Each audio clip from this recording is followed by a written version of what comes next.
But Christianity is simply ancient Egyptian, Babylonian, pagan sun worship wrapped up in a whole lot of ripped out of context scripture verses. That's when I study history and the scriptures, that's the definition I came up with concerning Christianity. Okay, and Judaism, where we'll get that word messianic from, they invented that word, is simply Christianity in another skirt, as I like to put it. Okay, so and we're going to see this. I'm going to show you evidence of this from the scriptures. We're going to go to Malachi in our study today. Now I want to show you something that they put in the Bible that is further evidence of what I just stated. Okay, so I'm going to try to get there.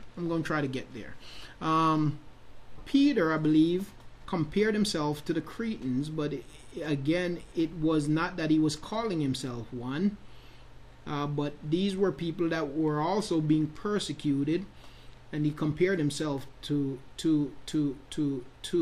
them, and he used the word as, and the word as in that verse is a comparative contrast. Okay, so they talk about if you suffer as a Christian, okay, because the Cretans at that time were also being persecuted because of their beliefs.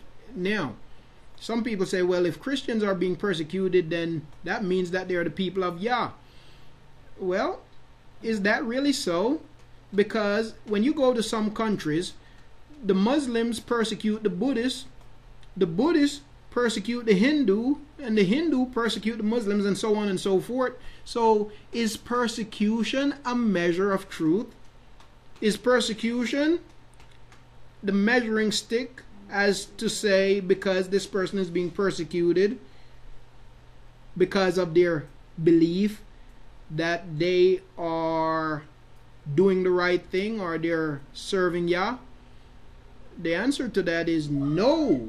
It's certainly not a test. Okay, there are people of different beliefs that are persecuted continually because of their beliefs, but their beliefs does not line up with the scripture. So that is not a test to say that, yeah, this person is of Yah. But I see and hear that mistake made often. Okay, the key is if you are persecuted for righteousness' sake, not because you're weird. Praise Yah. Okay, now I'm going to try to move on because I have a lot of scriptures I want to cover, and now we talk about that. I want to get to Malachi chapter 4 also, if I can. Yeah, so the laver, so the context we see, and you can go back and look at this again. The word forever, when we see it used here in Exodus chapter 30, does not mean for all eternity. Okay, now we can look at, and there are several more, and I said that I was going to go to every one of them to make the point, but we're running out of time, so I'm just going to, 1 Samuel chapter 1 and verse 22 is another place where the word forever is used, and it does not mean eternity. But these people that teach you that you must wear tzitzit because forever means eternity, they say that because the word forever is used, but not in every case when the word forever is used it means eternity. Okay, not in every case when the word forever is used it means eternity. All right, and so that is clear from these texts. Next one. Okay, they claim that the Christians are the only ones still being persecuted, and then you get these people, missionaries, they go to other countries and try to force their traditions on other cultures and force everyone to do what they do. Certainly. And you know what? They also do it by force. Okay? Because a lot of our wars are driven by Christianity. Okay? A lot of our wars are driven by Christianity, and that's the truth. Okay? They push governments to go to war. Okay, she is the beast, she is the harlot that rides the beast. Okay, so right now she controls the beast, but I believe we're in a period where the transition is beginning to take place, where the beast is going to turn on the harlot. Okay, but for now, and has been, she is the harlot that rides the beast. Okay, controls the beast.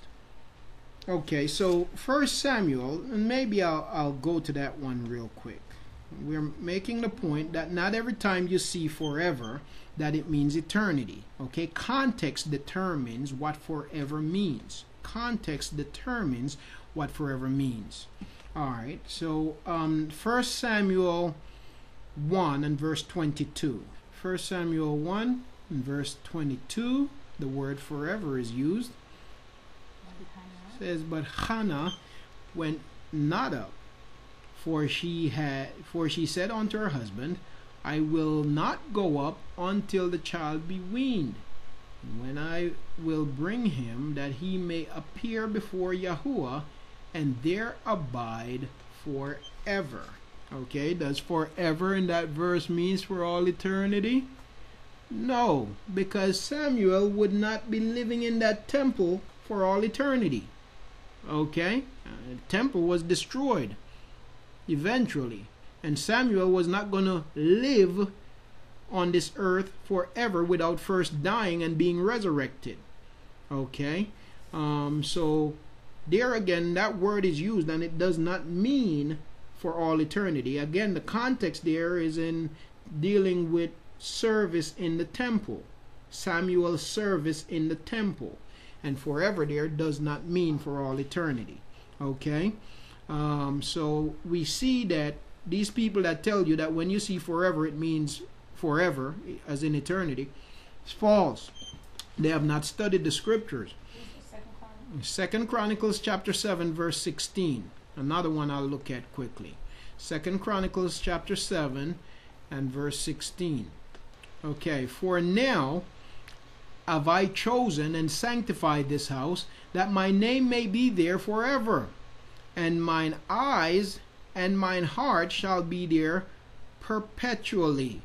Okay, and again, forever and perpetually. Perpetually can mean forever. Perpetually can mean for all eternity also. But in the context here, the house that is being talked about is the temple that Shalomah built. Okay, and we know that that temple was destroyed, and the temple was rebuilt, and ultimately the temple changed. The temple went from brick and mortar to flesh. Okay, and you know, there's a reason why they were commanded, even with making the carving the rocks for the temple. Certain tools were not to be used. Okay, and the message there was again prophetic of the fact that the temple, it was not to be, the emphasis wasn't supposed to be on man's labor. You see what I'm saying? The emphasis wasn't so much to be on man's labor, showing that the temple will not always be that of stone, but of the flesh. Okay, that Yah was going to reside in man. Let's try to move on. Now, in Bamidbar, in Numbers chapter 15 that we read, we saw that a reminder was needed, right? And the question was asked, why was a reminder needed? Why was a reminder needed? And we're going to look at that now. Okay, so why was a reminder needed in the form of Tzitzit? And do we still need a reminder in that form today? Okay, so first of all, a study of the scriptures will show us that the reason why a reminder was needed was because the Ruach did not live in man continually. Okay, the reason why a reminder was needed was because the Ruach did not live in man continually. Okay, the reason why a reminder was needed was because the Ruach did not live in man continually. Okay, the reason why a reminder was needed was because the Ruach did not live in man continually. Why does the Ruach need to live in us continually? What is the job of the Ruach? Why? In that now that we have him living in us, we don't need that reminder. We're going to let the scriptures answer that also. And so we're going to come to that. Okay, but a reminder was needed because the Ruach did not live in man continually. So what was the job of the Ruach during that period? Okay, what was the job of the Ruach? How did he operate? Okay, the Ruach came upon selected individuals. Okay, so back then, the Ruach, before a change in the covenant, the Ruach would only come up on selected individuals as Yahuah saw fit to do at different times. Okay, all right. Under the old covenant, the Ruach would only come up on selected individuals as Yahuah saw fit to do at different times. Now, there are several scriptures that I want us to look at. I'm going to see if I could post. I don't know if it's going to allow me to post all of this, but I'm going to post them and then we'll look at them. Okay, let me see if I can post them. Okay, several scriptures I want us to look at. The first one is 1 Chronicles chapter 12 and verse 18. 1 Chronicles chapter 12 and verse 18. The Ruach under the old covenant only came up on selected individuals as Yahuah saw fit to do at different times. And so they did not have the indwelling, abiding Ruach. And the job of the Ruach today is to remind us and to lead us into all truth. His job is to bring all things to remembrance. But when you don't have that Ruach in you to bring all things in remembrance, then you are going to need a reminder. And so Tzitzit, which was prophetic of the coming Ruach, was given. Okay, so 1 Chronicles chapter 12 and verse 18.